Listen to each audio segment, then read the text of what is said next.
terms of a key takeaway that you'd like the audience to think about after, or in terms of your presentation? So I think a few pieces. I think, and the caveat always remains, I'm representing an embedded finance provider, so take what I say with a pinch of salt. But I think for me, the horse hasn't already bolted in the embedded finance space. I think you hear a lot of headlines about the Shopifys of this world, the Lightspeeds, big beasts that have managed to sort of monopolise the attention of particularly small merchants to offer a suite of services, lending being one of them. They've built these incredible journeys that they put those merchants through. I think for those considering this and seeing that as a barrier to entry, it's not.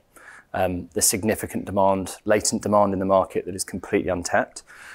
So, the worst thing I think that businesses looking at this can do is sit on their hands and not make a move. So be bold, go into the market, find a provider, get launched. There's a lot there to be taken in terms of, churn reduction, growth, new revenue streams, all of the above. Perfect. First time at PSE conference, so yeah. Brilliant to have you. So how have you found it? How does it compare to maybe other conferences that you get invited along to? Great. I think the thing that stood out to me thus far is the sort of quality of attendee.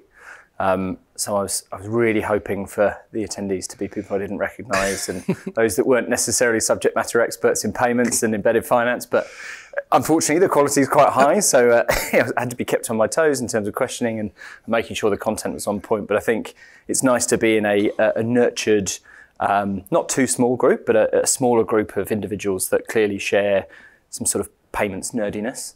But also are really knowledgeable on their topics. So the conversations having outside of material and on point. Brilliant. And I said final question. We're sort of coming to the end of 24.